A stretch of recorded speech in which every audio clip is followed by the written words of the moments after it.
오늘 말씀의 제목은 서로 사랑하라는 위로라는 제목으로 말씀을 나누겠습니다. 가장 큰 권세를 가지신 예수께서 가장 작은 자들의, 그것도 그들의 가장 더러운 부위인 발을 씻겨주시고 세족의 의미가 무엇인지를 친히 가르쳐 주셨습니다. 이제 주님은 자신이 보여주시고 가르쳐 주신 대로의 그 사랑을 배신의 상황 가운데에서 여전히 행할 수 있음을 보여주십니다. 우리는 무엇인가 환난과 어려움이 닥치면 우리가 원래 배웠던 하나님의 말씀, 또 그 말씀대로 실행함을 포기할 때가 많습니다. 그러나 예수님은 이제 곧 십자가에 오르실 텐데, 그 상황이 어떤 상황이냐면 제자들 가운데 배신자가 발생하고 그 배신자로 인하여서 예수님이 팔리우시는 상황이 되는 것이죠. 그러면 제자들 가운데 얼마나 큰 혼란이 있겠습니까? 또 예수님께서 그렇게 모든 것을 기적을 행하셨던 예수께서 자신들의 기대와 달리 죽으심의 상황에 몰려갈 때 이들이 큰 혼란 가운데 있을 것이고, 그래서 하나님께서 명하신 사랑이 아니라 자신들의 안위를 찾아서 갈 것들을 염려하시면서 하나님은 그 위기의 상황을 어떤 방식으로 대처해 갈 수 있는가를 우리에게 말씀해 주시는 것이 오늘 본문의 내용입니다. 무엇보다도 가장 중요한 것은 배신자가 발생했는데 배신자를 척결하고 처단하는 것이 주님의 명령이 아니라 놀랍게도 주님은 서로 사랑하라고 말씀하십니다. 이게 뭔 말이냐 이 말이죠. 예수님을 배신하는 자가 나타났는데 서로 사랑하는 것이 그 위기를 극복하는 방식이다 라고 말하는 그 주님. 제자들은 예수님의 말씀을 잘 이해하지 못했습니다. 그러나 성령께서 다시 오셔서 그들을 깨닫게 하실 때에 아마도 제자들은 큰 깨달음을 얻게 되었을 것이고, 그 이후로 환난과 배신자가 또 핍박에 있을 때에 어떠한 방식으로 서로 사랑함의 방식으로 그 위기를 돌파할 수 있음을 그들이 체득하면서 살아갔을 것입니다. 그만큼 예수께서 말씀하시는 서로 사랑함의 의미는 강력한 것입니다.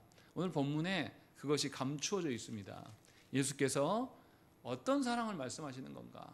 서로 사랑한다는 의미가 도대체 무엇인가? 라는 것을 오늘 본문을 통해서 우리는 보아야 됩니다. 먼저 우리가 본문의 시작을 보시면 예수께서 자신을 팔 자가 있다고 밝히십니다.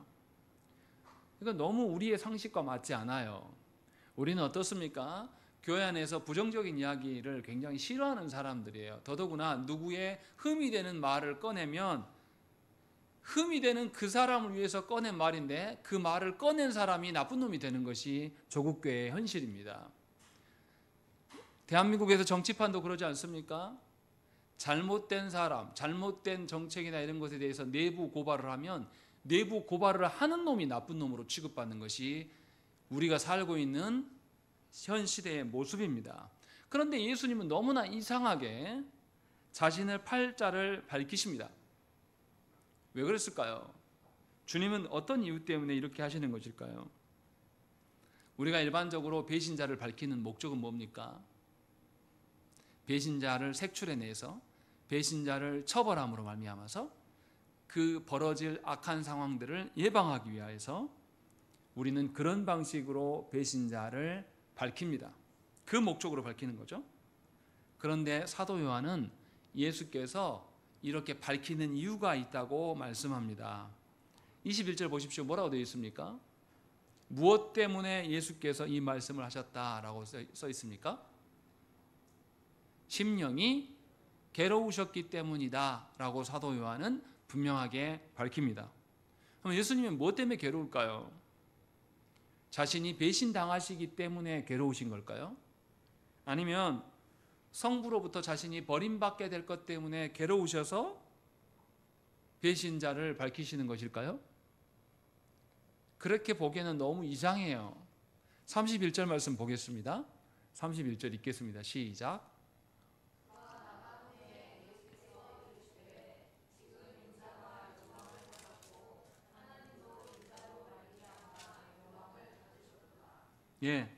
예수님은 너무 놀라운 말씀을 하시는 거예요. 자신이 배신당함과 상관없이 그가 나감으로 나간 이후에 예수께서 영광을 받고 하나님도 예수님으로 인하여 영광을 받으셨다고 밝힙니다. 다시 말하면 예수께서 배신당한 것 때문에 괴롭다고 말하기는 너무나 맞지 않습니다. 또 예수께서 하나님으로부터 버림받았다고 보기에도, 그래서 괴롭다라고 말하기도 굉장히 어렵습니다. 사실 예수님이 괴로우신 것은 자기 자신 때문이 아니에요. 자기 자신이 당할 일 때문에 그런 것이 아님을 우리는 알 수 있습니다. 예수님의 괴로우심은 유다 때문입니다. 마태와 마가, 누가는 이 사건에서 뭐라고 말하냐면 동일하게 예수님을 파는 자에게 화가 있을 것이다 라고 명확히 밝힙니다. 또 마태와 마가는 그것만 아니라 뭐라고 하냐면 차라리 태어나지 않았으면 좋았을 뻔했다 라고 말하는 것입니다. 이들은 배신자를 비난하려고 이 말하는 게 아닙니다. 마태, 마가, 누가는 이 유다가 범죄함으로 말미암아 하나님으로부터 버림받게 될 것은 물론이거니와 역사상 누구도 범죄하지 않은 그 끔찍한 일을 저지를 것이기 때문에 그 일을 강조하고 있는 겁니다. 다시 말하면 예수님은 유다가 배신하였음에도 불구하고, 배신할 것임에도 불구하고 유다가 끔찍한 죄악에 빠질 것들에 대한 괴로움이 있으셨다는 것이죠. 당연히 그럴 수밖에 없는 게 예수께서 이 땅에 무엇하러 오셨습니까? 우리의 죄를 감당함으로 우리를 구원하시기 위해서 이 땅에 오셨는데 3년 동안이나 자신과 함께 공생애를 보냈던 그 사람 중에 한 명이 누구도 버리기 힘든 끔찍한 일로 인하여서 하나님을 완전히 떠나게 돼서 참혹한 상황에 이를 것을 알고 계셨으니 주님은 괴로울 수밖에 없습니다. 그 괴로우셔서 이것을 밝히고 계십니다. 그런데 사도 요한이 기록이 너무 독특해요. 21절 봐보십시오. 사도 요한의 기록이 뭐가 독특합니까? 예수께서 배신자를 밝혔다 이렇게 말씀하십니까? 뭐라고 말합니까? 증언하였다라고 이야기를 합니다. 왜 증언입니까? 아직 유다가 예수님을 팔았습니까? 팔지 않았습니까? 그러면 뭐라고 말하는 게 상식적으로 맞아요? 앞으로 될 일이니까 예언했다 이렇게 해야 되거든요. 그런데 왜 사도 요한은 증언했다라고 이야기합니다? 증언은 과거 일을 말하는 겁니까? 미래 일을 말하는 겁니까? 과거 일을 말하는 거예요. 다시 말하면 유다가 범죄할 것에 대해서 예수님은 확신을 가지셨다는 것이죠. 유다가 이미 예수님을 팔 때부터 잘못된 것이 아니라 팔기 전부터 하나님 앞에서 범죄의 마음을 갖고 있고 범죄가 너무 확실한 것임을 밝히고 있는 것입니다. 예수님은 이처럼 원수의 멸망을 기뻐하지 않으십니다. 오히려 유다가 택하심을 받지 않았고 구원에 이르지 못할 것을 사실로 예수님이 알기 때문에 예수님은 심히 괴로워하셨다는 것입니다. 예수님은 이처럼 우리를 향하여서 하나님의 자녀 되기를 원하시는 분이셔요.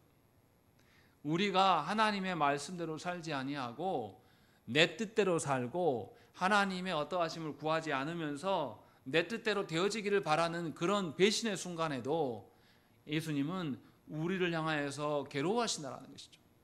놀랍게도 유다는 예수님의 제자가 아님에도 불구하고 제자일 수 없는 존재임에도 불구하고 예수님은 끝까지 그를 제자로 대해 주시기를 원하셨습니다. 그래서 주님은 괴로워하신 겁니다. 그리고 유다만이 아니에요. 주님의 사랑이 또 드러납니다. 뭐라고 되어 있습니까? 그 유다가 나를 팔 것이다 이렇게 밝히지 않아요. 뭐라고 밝히십니까? 너희 중에 하나가 나를 팔 것이다 이렇게 말씀한단 말이에요. 이렇게 말씀하면 누구도 경각심을 갖게 됩니까? 예수님 제자 모두가 경각심을 갖고 자기 자신을 돌아볼 수밖에 없는 것이죠. 이 말의 의미가 무엇입니까? 예수께서 빨리 오실 것인데 예수님이 빨리 오실 때에 그들이 예수님에 대한 신뢰를 잃어버리게 되고 당혹스럽게 되고 믿음이 흔들리게 될 것을 하나님께서 염려하시고 그것에 대해서 미리 알려주시고 준비할 것들을 경고하시는 것입니다. 이렇게 예수님은 말씀 한마디를 하셔도 배신자 유다뿐만 아니라, 유다는 당연히 포함한 것뿐만 아니라 제자들에게 주님이 십자가에 오르시게 될 때 그들이 당할 당혹스러움에 대해서 염려하시고 이것을 준비케 하시는 말씀을 하고 계신다라는 것입니다. 그래서 예수님은 유다라고 말씀하지 않으시고 너희 중에 하나라고 말씀하셨고, 이 일이 너무나 확정적으로 일어날 것이기 때문에 증언하셨다라고 사도 요한도 예수님의 의중을 밝히고 있는 것입니다. 그런데 너무나도 안타깝게도 주님의 사랑의 마음으로 이 일을 행하시는데도 이들의 관심은 어디에 있습니까? 22절 보십시오. 제자들이 서로 보며 누구에게 대하여 말씀하시는지 의심했다라고 되어 있습니다. 예수께서 제자들을 혼란스럽게 하시기 위해서 이 사실을 밝히신 것입니까? 아니에요. 예수님이 잡혀가실 때에 이들이 혼란스럽게 될 것을 염두하시고 미리 증언해 주심으로 그들을 지켜주시려고 이 일을 말씀하셨음에도 예수님의 말씀의 의중을 알아듣는 자가 없는 겁니다.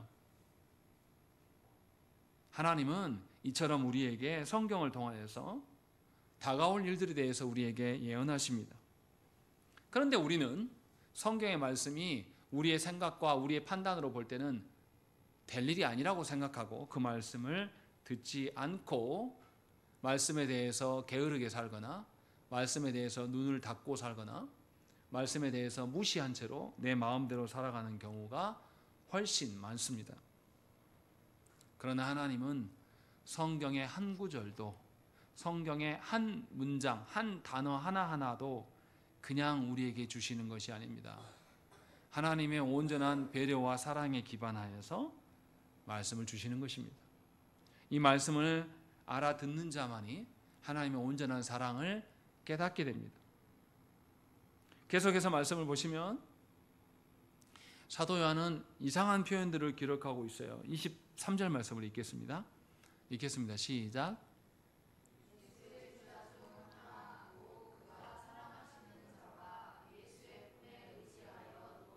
이 24절도 읽겠습니다. 시작.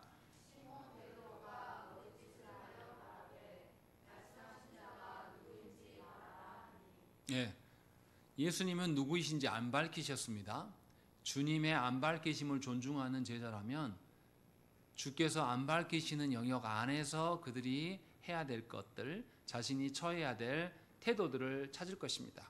그러나 제자들 중에 수장이라고 하는 자는 어떻게 합니까? 예수님의 품에 누가 안겨 있어요? 저 보지 마시고 말씀해. 누구라고 되어 있습니까? 예수의 제자 중 하나, 곧 그가 사랑하시는 자가 예수의 품에 의지하여 누워있다라고 되어 있습니다. 사도 요한은 요한복음에서 자기 자신을 나타날 때에 예수께서 사랑하시는 자로 표현을 합니다. 왜 이렇게 표현하느냐 하면 누구보다도 예수님의 심정을 잘 알고 예수님에 대해서 잘 아는 자이기 때문에 교만해서 이렇게 쓰는 게 아니라, 그래서 어디에 있습니까? 예수님의 품에 있다라고 아주 독특한 방식으로 기록을 하고 있어요. 그러니까 수제자라고 자칭 수제자라고 말했던 베드로도 어떻습니까? 예수님께 직접 질문을 못해요. 그래서 뭐 하는 거죠? 눈짓으로 예수님의 품에 있는 그 요한에게 물어봐, 이렇게 시키는 거예요. 이 베드로의 태도가 예수님의 말씀을 존중하는 것입니까? 아니면 존중하지 않는 것입니까? 존중하지 않아요. 그냥 자기가 알고 싶은 거 알고 싶은 거예요. 그놈 누굽니까? 뭐 하려고요? 그놈 찾아내서 어떻게 하려고요? 뚜까 펴려고, 제지시키려고. 베드로는, 또 제자들은 하나님이 말씀하신 방향을 바라보지 않아요. 하나님 말씀하셔도 자기들이 원하는 방향을 바라봅니다. 주님이 말씀하신 의중을 전혀 알아듣지를 못해요. 그래서 하나님의 말씀을 주면 그 말씀이 나에게 위협이 될까 안 될까만을 따지는 자들입니다. 그리고 그 일을 알기 위해서 예수님의 품에 있는 자에게 요청합니다. 야, 네가 물어봐. 우리도 그러지 않습니까? 내가 뭔가 욕망하는 게 있어요. 그러면 하나님께 내가 기도하기보다는 기도 열심히 하는 누군가에게, 또 아니면 목회자에게 이것 좀 기도해 주세요 라고 이렇게 정해놓고 하나님께 물을 때가 많습니다. 우리 자신을 돌아보셔야 됩니다. 하나님의 말씀대로 되어지지 않는 일로 우리가 기도합니까? 하나님이 말씀하셔서 가라고 하는 그 길에 나의 연약함과 부족함으로 가지 못하기 때문에 그것에 근심하면서 그것으로 여러분들 기도하십니까?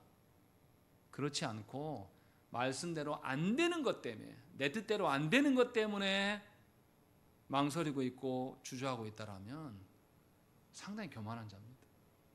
베드로가 지금 그러고 있는 거예요. 그런데 사도 요한은 그 말을 하고 싶은 게 아니에요. 사도 요한은 다른 말을 하고 싶은 겁니다. 누가 예수님께 간구할 수 있는가? 누가 간구할 수 있다고 되어 있습니까?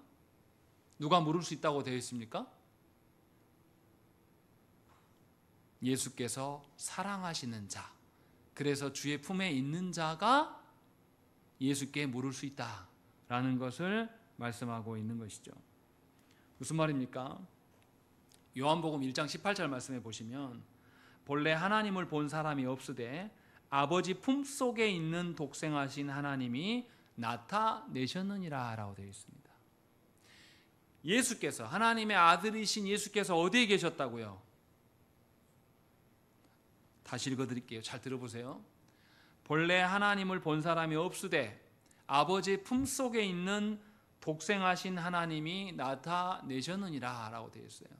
독생자 예수께서 어디에 계셨다고요? 아버지의 품에 계셨다. 그래서 하나님의 의중을 잘 드러내셨다. 이렇게 요한은 말씀하고 있는 겁니다. 예수께서 사랑하시는 제자가, 예수께서 사랑하는 그 자가 예수님의 품에 있었다라는 것은 주님의 말씀 앞에 자기 자신을 부인하고 자기 십자가를 들고 따랐기 때문에 예수님의 품 안에 있을 수 있다고 지금 말하는 것이고, 이처럼 예수님과 연합되어 있는 자만이 예수께 무엇인가를 간구할 수 있음을 우리에게 증언하고 있는 겁니다. 그래서 베드로도 아니고 예수께서 사랑하시는 그 제자가 예수께 질문합니다. 그가 누굽니까? 라고 간구할 수 있음을 우리에게 말씀하고 있는 것이죠.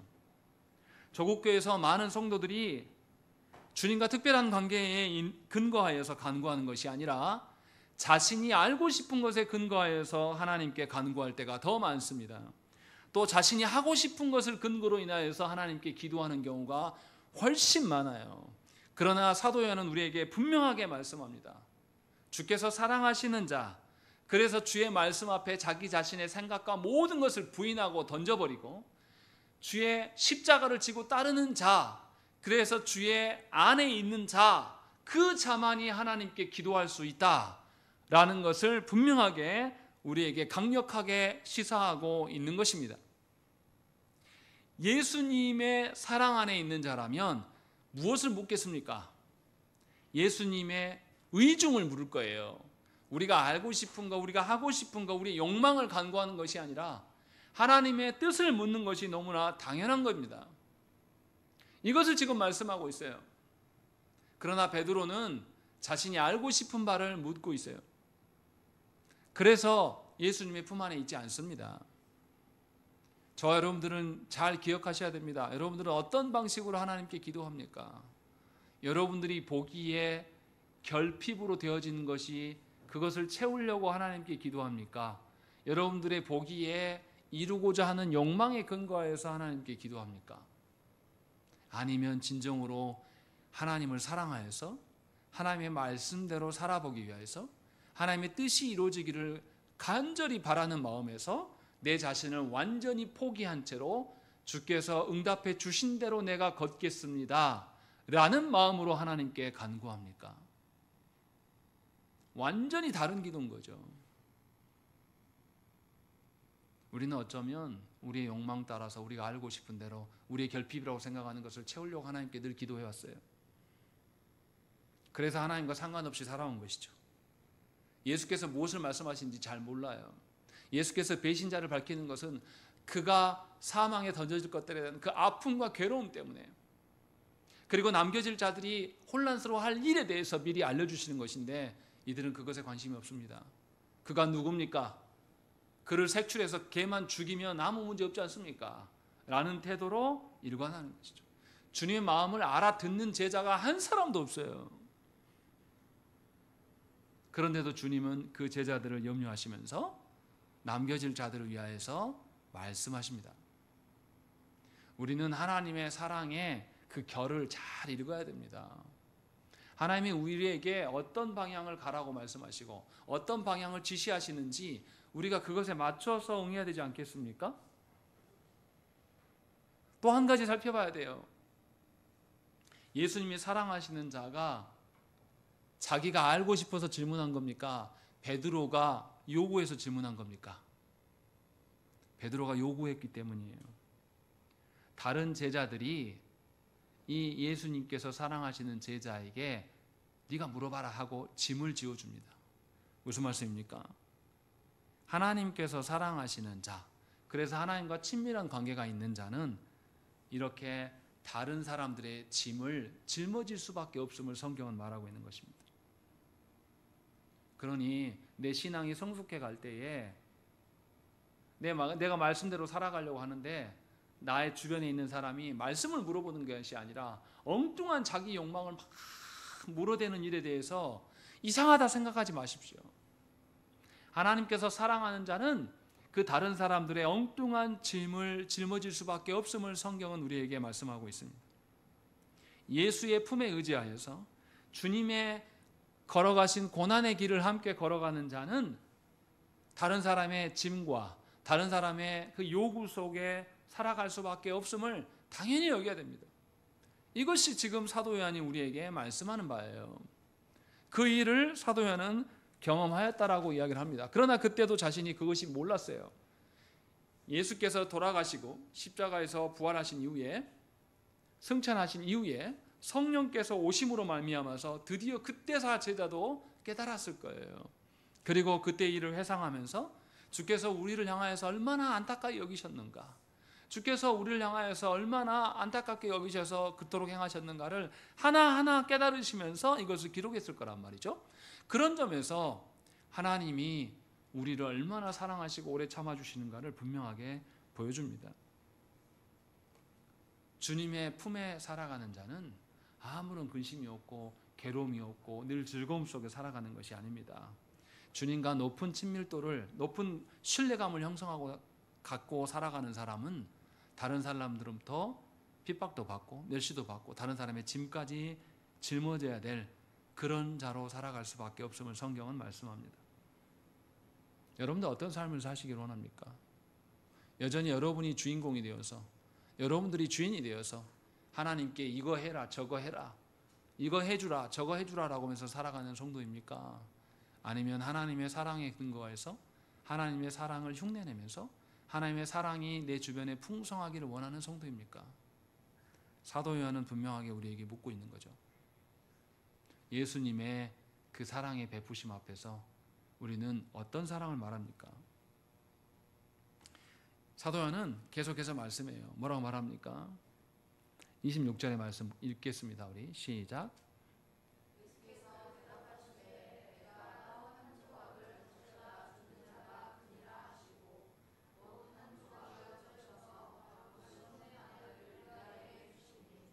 예, 예수께서 질문하시자 뭐라고 말하냐면 누구다 이렇게 말씀하지 않으세요. 떡 한 조각을 적셔 주십니다. 이게 무슨 행동입니까? 미운 놈 떡 하나 더 주는 그런 겁니까? 아니에요. 예수님 당시에 1세기 당시에 누군가에게 떡을 주는 행동은 그 사람을 존중하는 겁니다. 그 사람을 배려하는 거예요. 예수님은 배신할 그 자를 모욕 주고 배신할 그 사람을 공개적으로 사람들 앞에서 망신 주는 분이 아니에요. 그러나 그에게 돌이킬 수 있는 기회를 주시기 위해서 그를 존중함으로 그에게 떡을 건네십니다. 대신 이거 혼란을 가지시면 안 됩니다. 이 떡이 예수님의 성찬상의 몸이냐 그런 걸 말하는 건 아니에요. 그 뉘앙스로 말하는 게 아닙니다. 예수님은 유다가 돌이키기를 원하셔서 그에게 의도적으로, 다른 제자들은 주지 않는데 그에게 주심으로 말미암아서 그에게 마지막 기회를 또 주시는 것입니다. 주님은 어떻게 배신자를 대하십니까? 주님은 배신할 그 자를 여전히 사랑하십니다. 그리고 제자들의 질문에 배신자가 누구다? 라고 밝히시지 않습니다. 오히려 그를 사랑하는 방식이 무엇인가를 제자들에게 드러내 보이십니다. 문제는 뭡니까? 28절 보십시오. 이 말씀을 무슨 뜻으로 하셨는지 그 앉은 자 중에 아는 자가 있다 없다? 없다라고 말씀하는 것이죠. 아무도 몰랐다라는 거예요. 예수님을 더 사랑하는 자조차도 예수께서 하시는 일을 알지 못했습니다. 그러나 여기서 우리가 잘 생각을 해봐야 됩니다. 누가 예수님께 간구할 수 있습니까? 예수께서 사랑하시는 자. 예수께서 사랑하시는 자는 자기 자신을 부인하고 주의 말씀을, 자기 십자가를 지고 따르는 자예요. 그래서 요한은 다른 제자들보다, 다른 사복음서에 기록된 것보다 예수님에 대해서 훨씬 더 풍성하게 밝혀요. 놀라울 정도로 밝힙니다. 요한은 다른 복음서에 없는 이야기를 합니다. 뭐가 있습니까? 요한복음 1장에부터 뭐라고 시작하죠? 태초에 말씀이 계셨다. 그리고 그 말씀이 누구다? 하나님이시다. 하나님과 함께 하셨다라고 말씀해요. 다른 제자들은 이런 이야기 안 한단 말이죠. 그런데 예수께서 구원주만이 아니라 창조주시다라는 것을 요한은 말해요. 또 그리고 그 말씀이 곧 하나님이라는 사실, 그리고 그 말씀이 육신이 되어서 우리 가운데 거하신 예수님이라는 사실도 요한은 밝힙니다. 그래서 다른 복음서에 없을 때 요한은 뭐라고 말합니까? 예수가 길이요 진리요 생명이요 빛이라고까지 아주 구체적으로 밝힌다는 말이죠. 이렇게 요한이 자기 자신을 예수께서 사랑하시는 제자라고 밝히는 그 근거는 뭐냐면 예수님에 대해서 누구보다도 더 깊이 잘 알고 있다는 것입니다. 왜 이것이 가능하냐? 주의 말씀 앞에 자기의 생각을 버리고 온전히 말씀에 순종하였기 때문에, 그래서 예수님을 바르게 알고 있는 것이죠. 이렇게 하나님에 대해서 아는 것과 하나님이 우리를 사랑하시는 것은 이렇게 연동되어 있습니다. 하나님을 사랑은 하나님께서 우리를 사랑해 주셔야지만 우리는 하나님의 말씀에 반응할 수 있고, 그래서 예수 그리스도 안에 그 품 안에서 살아갈 수가 있음을 우리에게 보여줍니다. 그래서 우리는 하나님께 간구해야 돼요. 그 어떤 것보다 하나님과 함께 살기를, 그 어떤 것보다 하나님의 품 안에 살기를. 하나님의 품 안에 사는 자만이 하나님이 이끄시는 그 방향에, 하나님의 말씀 주시는 그 동일한 방향으로 하나님께 간구할 수 있는 자라고 성경은 말씀합니다. 그 나머지의 헛된 그 부르짖음은 하나님 받지 않으십니다. 들으시지 않으셔요. 여러분들이 평생 신앙생활하면서 교회 안에서 주여 주여 하고 살았는데 하나님이 한 번도 들으신 적이 없다라고 하면 그토록 괴로운 곳이 어디 있겠습니까? 분명하게 이제는 저와 여러분들의 생각을 바꿔야 됩니다. 하나님이 말씀하시는 바를 구할 수 있기를 구하십시오. 하나님이 나를 사랑하셔서 내가 하나님의 의중을 살피고 하나님의 의중대로 나아가는 삶을 살아가기 위하여서 기도하는 것, 그것이 얼마나 복된 일이고 그것이 얼마나 즐거운 일인가를 성경은 우리에게 보여줍니다.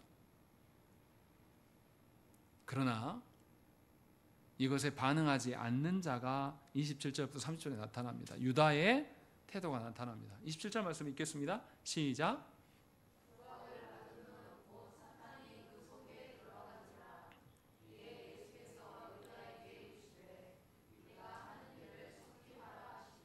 예, 이상한 점이 있어요.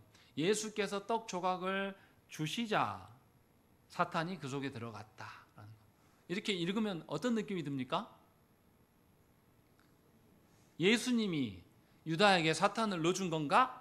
라는 생각이 듭니다. 또 하나는 또 다른 게 있어요. 예수님 뭐라고 말씀하십니까?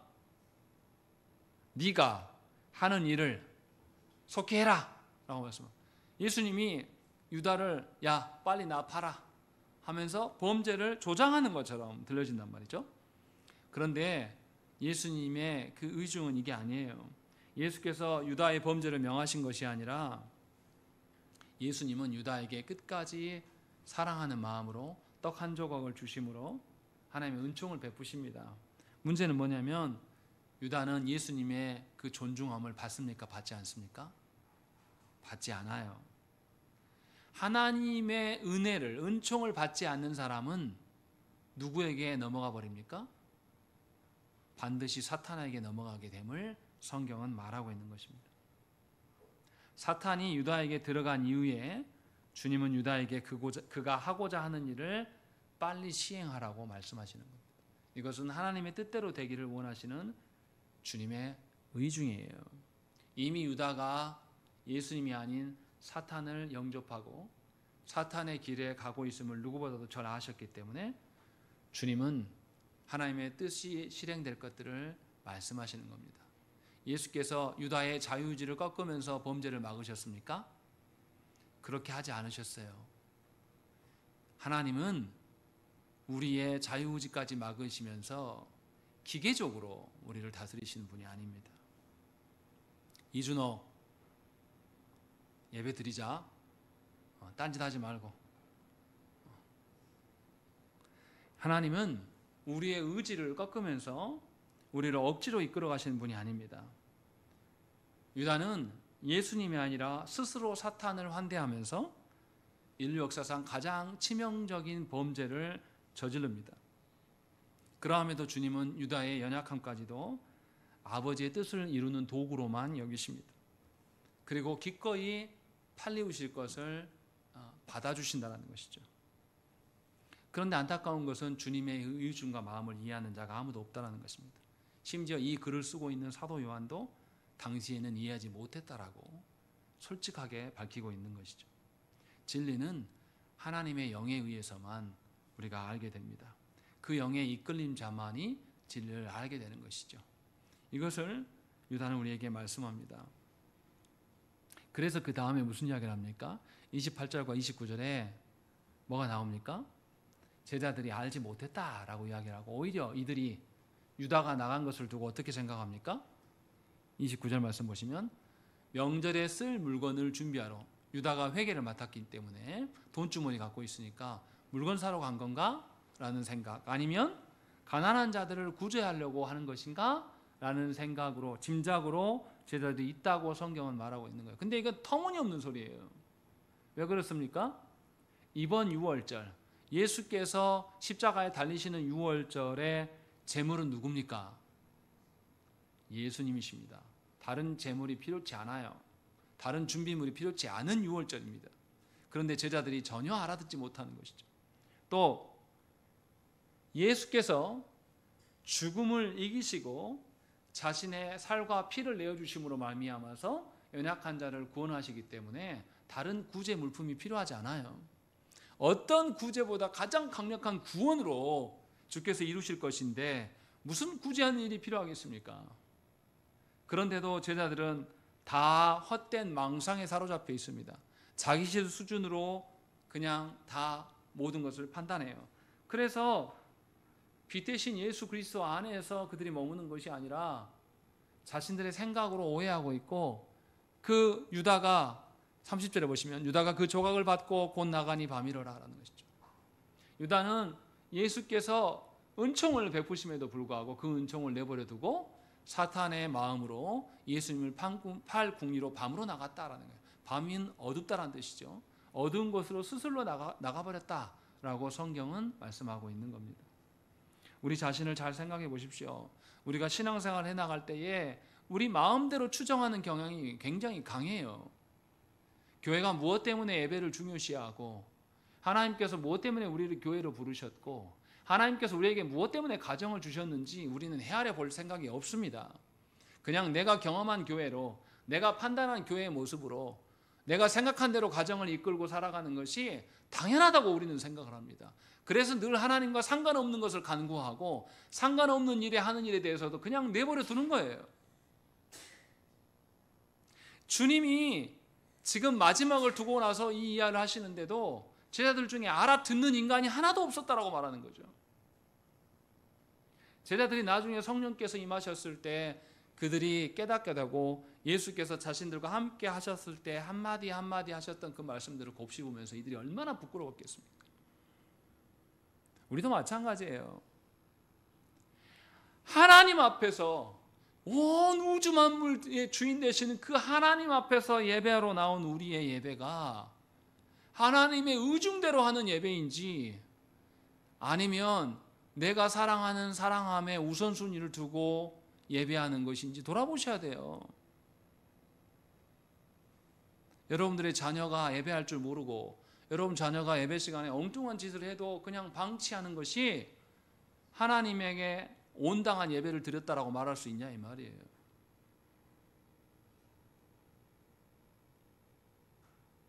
애기니까 놔둬도 됩니까? 그렇지 않습니다. 하나님이 이 하나하나까지 우리에게 깨닫게 하시고 우리를 부르실 날이 있을 거예요. 그때 저와 여러분들은 땅을 치고 후회할 겁니다. 제자들도 그랬을 거예요. 주께서 마지막 잡히시던 밤까지도 끝까지 우리를 존중하시면서 우리가 당할 환난을 염려하시면서 끝까지 하나님의 사랑을 우리에게 베푸셨구나. 그래서 그 배신자에게도 끝까지 떡을 주시면서 그에게 기회를 주셨었구나. 그러나 우리는 전혀 알지 못하고 그 우리의 동료였던 그 유다를 권면한 적이 없구나. 하나님께서 우리에게 주신 자녀를 권면한 적이 없구나. 그렇게 될 거라는 거죠. 누가 하나님의 사람입니까? 우리가 정말 하나님 앞에서 온당하다고 말할 수 있습니까? 사도 요한은 이것을 기록하고 있는 거예요. 얼마나 한 구절 한 구절 써내려가면서 얼마나 사도 요한이 고심하면서 회개하면서 자신이 터무니없는 짓거리들을 계속했겠구나라는 것을 생각하면서 기록했겠습니까? 이 말씀을 우리에게 주시는 거예요. 그런데 놀라운 것은 뭡니까? 이렇게 형편없는 제자도의 모습을 가진 자들에게 주님은 31절부터 35절까지 그들을 호통하지 않으십니다. 그들에게 가르치셔요. 뭐라고 말씀하십니까? 31절에 그가 나간 후에 예수께서 이르시다라는 거죠. 배신자가 나간 이후에야 예수께서 택한 자녀들에게 진짜가 무엇인지를 가르쳐 줍니다. 물론 이들이 알아들을지는 못했을 겁니다. 그러나 이 들었던 말씀을 기억나게 하셨을 거예요. 성령께서 오셔서 기억나게 하셨기 때문에 사도 요한이 이것을 기억하고 기록하고 있어요. 뭐라고 말합니까? 31절 말씀 읽겠습니다. 시작.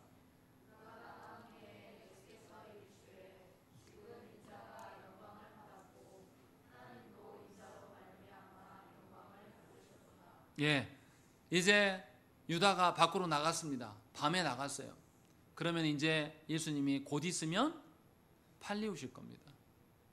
곧 있으면 하나님이 성부께서 말씀하신 대로 본인이 십자가로 나아가게 될 것이에요. 그래서 예수님이 뭐라고 말하냐면 지금 인자가 영광을 받았고 하나님도 인자로 말미암아 영광을 받으셨도다 라고 말씀해요. 하나님의 뜻대로 되고 있다라는 것을 말씀하고 있는 것입니다. 예수께서 십자가에 죽으시고 죽으심으로 말미암아 부패한 인류가 하나님의 진노를 예수께서 다 받으심으로 말미암아 인류가 살게 될 길, 그 사망을 짓이기고 하나님의 공의를 맛볼 수 있고 죄가 해방되는 온전한 자유를 그들이 누리게 돼서 사탄이 이제는 더 이상 성도를 위협할 수 없는 그 일이 진행될 것이다 라고 주님이 말씀하고 있는 것입니다. 그래서 주님의 죽으심은 하나님의 영광이 된다라고 말씀하고 있는 것이고 또 예수 그리스도의 그 죽으심, 이 죽으심에 대해서 하나님이 그대로 두시지 않고 영광 받으심으로 다시 예수 그리스도를 부활시키심으로 말미암아 하나님의 영광이 자신에게 임할 것들을 말씀하고 있는 것입니다. 그래서 32절에 만일 하나님이 그로 말미암아 영광을 받으셨으면 하나님도 자기로 말미암아 그에게 영광을 주시리니 곧 주시리라 라고 분명하게 말씀하면서 이 일이 멀지 않았다.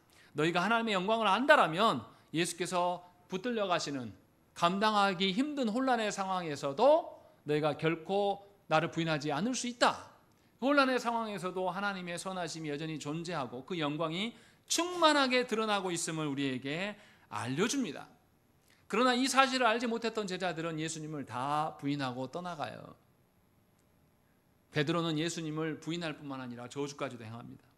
그렇게 해서 하나님의 어떠하심을 드러내지 못하는 것이죠.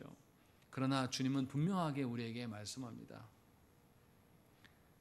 아버지의 영광과 아들 되신 예수님이 영광이 분리된 적이 없다라고 말씀하는 거예요. 이것이 왜 우리에게 위로가 됩니까? 우리가 예수 그리스도 안에만 있으면 우리는 성부의 영광 가운데 참여할 수 있는 것이라고 지금 말씀하고 있는 것이죠. 그래서 예수가 십자가에 달리시더라도 우리는 예수 안에 있어야 됩니다. 다시 우리 삶에 적용하면 우리의 삶에 감당할 수 없는 그 일들이 우리에게 쏟아져 내려요. 그럴 때도 우리가 해야 될 일은 감당할 수 없는 나의 환경을 바꾸는 것이 우리가 해야 될 일이 아니라 예수 안에 있어야 되는 거예요. 예수 안에 머물러야 되는 것입니다. 그러할 때에 우리는 하나님의 영광 가운데 거할 수 있게 되는 것이죠. 그러나 유다는 어땠습니까? 주께서 베푸시는 마지막 떡까지도 받지 않고 그는 어디로 갔습니까? 어둠으로 사탄의 일을 행하러 밖으로 나아갔습니다. 여러분들도 여러분들의 삶에서 뭔가 여러분들의 안위를 위하여서 하나님을 떠나는 일을 행한다면 유다와 크게 다르지 않은 사람입니다. 사도 요한은 그것을 지적하고 있는 거예요. 그뿐만이 아닙니다. 주님은 더 중요한 말씀을 하십니다. 33절 말씀 읽겠습니다. 시작.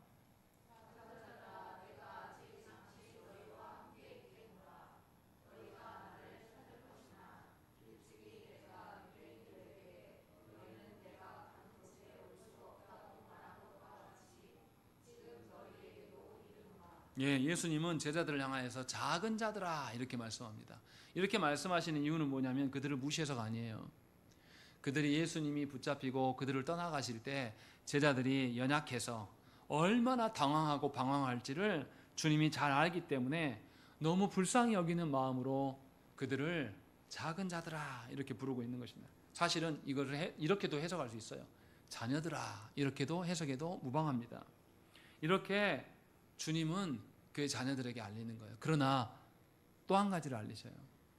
주님이 걸어가신 그 십자가의 길, 고난의 길을 제자들이 따를 수 있습니까? 없습니까? 따를 수 없는 길이라고 분명하게 밝힙니다.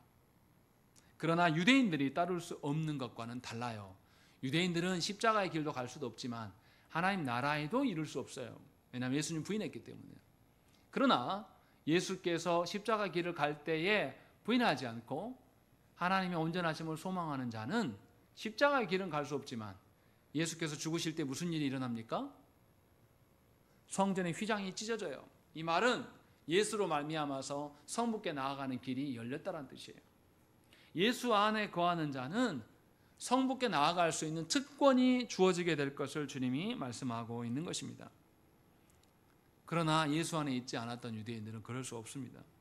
이처럼 주께서 가셔야 할 길을 제자들에게 밝히신 것은 남겨질 제자들이 주님의 죽으심과 헤어짐으로 인하여서 그들이 어떻게 될 것을 잘 아시기 때문에 이 말씀을 하시는 거예요. 그래서 지금은 너희가 알 수 없지만 훗날에는 알게 될 것이다 라고 말씀하는 거예요.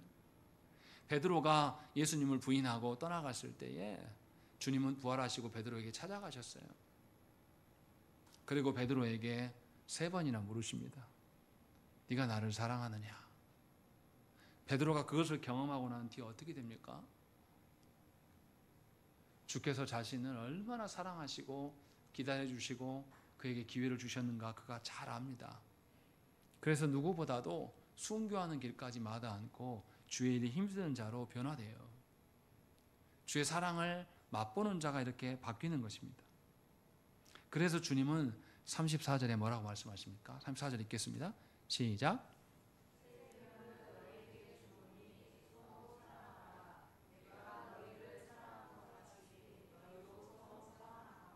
주님은 놀라운 말씀을 하시는 거예요.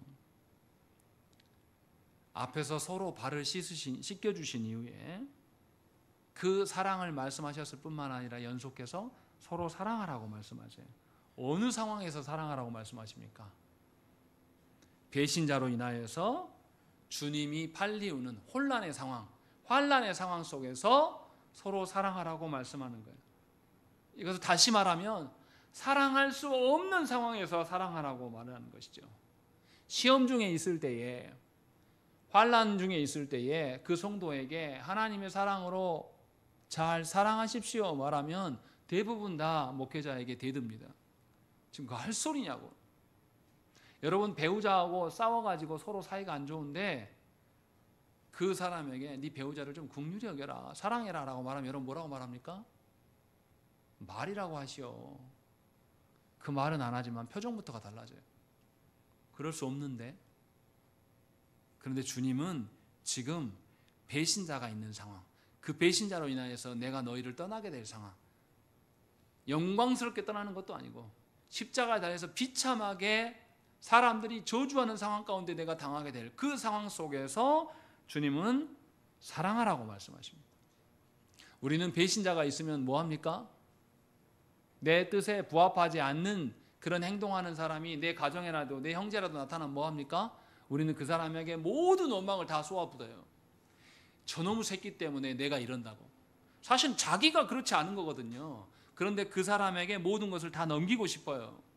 우리는 이런 것에 굉장히 능숙한 사람들입니다. 그래서 타락한 교회는 배신자를 색출하고 배신자를 죽이는 일을 아주 잘합니다. 그렇게 해서 교회의 위기를 넘기려고 합니다. 그러나 주님은 그렇게 하지 말라고 하시는 거예요. 세상은 자기 사랑으로 누군가를 사랑하려고 합니다. 세상은요, 자기가 사랑할 만해야 누구를 사랑하는 거라고 생각하는 거예요. 그러나 예수님은 지금 뭐라고 말씀하시냐면 예수께서 보여주신 그 사랑으로 서로 사랑하라고 말씀하는 거예요. 사랑이 내 중심이 아니라 사랑 받을 사람 중심으로 사랑하라고 지금 말씀하고 있는 것이죠. 예수께서 어떻게 우리를 사랑하셨습니까? 우리의 꼴살을 보면서 우리를 사랑하셨어요? 우리가 사랑할 만하고 우리가 그렇게 가치가 있고 우리가 그렇게 대단한 존재에서 주님이 오셔서 자기 자신을 죽는 데까지 내어주셨습니까? 그러지 않으셨어요.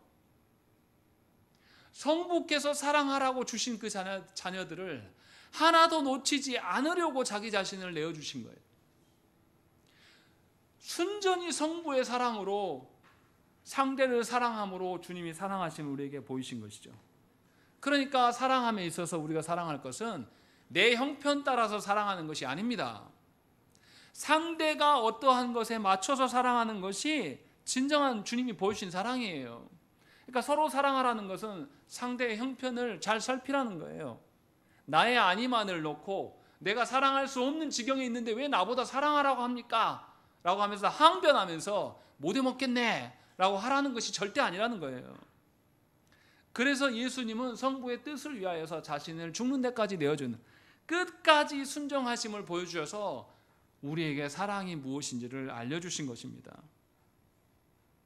근데 우리 시대의 성도들은 어떻습니까? 우리는 어떻습니까? 교회의 꼬락서를 보니 교회가 개판입니다. 목회자가 교회 돈을 횡령하고 여성도들을 간음하고 별짓을 다 해요. 직분자들이 하나님의 온전함 가운데 서지 않고 다 타락해서 자기 이름 내는 일을 보인단 말이에요. 그러면서 우리가 뭐라고 말합니까? 교회가 저 모양인데 문 교회를 다니라고 그러냐. 교회가 그 모양인다고 해서 하나님이 안 계십니까? 교회가 그 모양이라고 해서 우리 시대가 그렇다고 해서 하나님의 인도하심이 우리 가운데 없습니까? 우리는 이처럼 늘 타인을 탓해요. 왜 그렇습니까? 아담과 하와가 보여준 그 죄성으로 우리는 살아가요. 하와가 타락하여서 아담이 타락하여서 하나님께서 찾아오셨을 때 아담이 뭐라고 말합니까?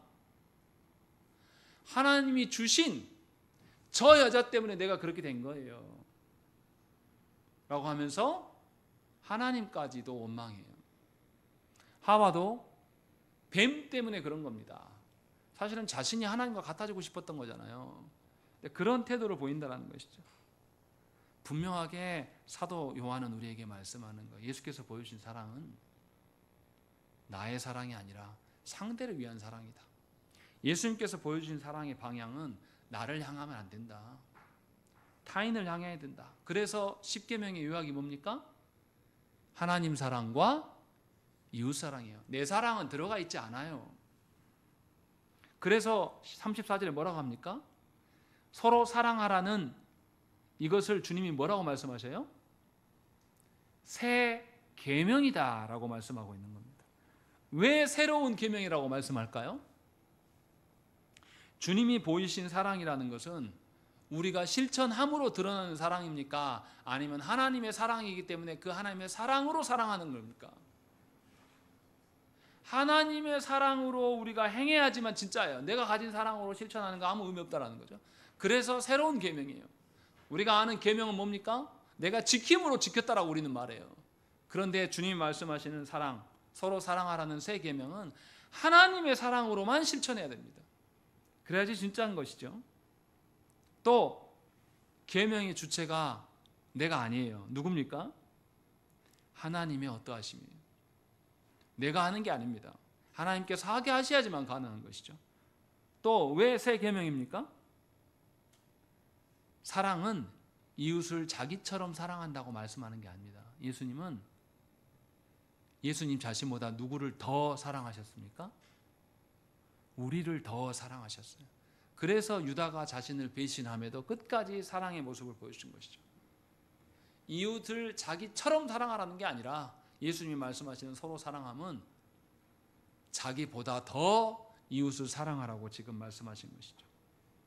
이렇게 주께서 말씀하신 대로 교회된 우리가, 성도된 우리가 하나님의 사랑으로 서로 사랑한다면 35절의 말씀이 실현된다고 말씀합니다. 우리 읽겠습니다.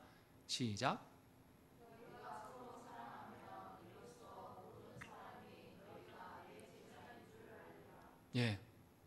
예수님의 제자됨은 예수님의 사랑으로 서로 사랑할 때에 온 천하가 알게 된다고 말씀하고 있는 것입니다. 얼마나 놀라운 일입니까? 우리가 좋은 교회 다니고 우리가 좋은 성도입니다라고 우리는 우리 스스로 자랑하고 싶어해요. 그런데 예수님은 분명하게 말씀합니다. 예수께서 보여주신 그 사랑, 상대를 자기보다 더 사랑하여서 상대방을 중심으로 한 그 사랑으로 사랑할 때에 세상까지도 너희가 참 교회됨임을 알게 될 것이다 라고 분명하게 말씀합니다.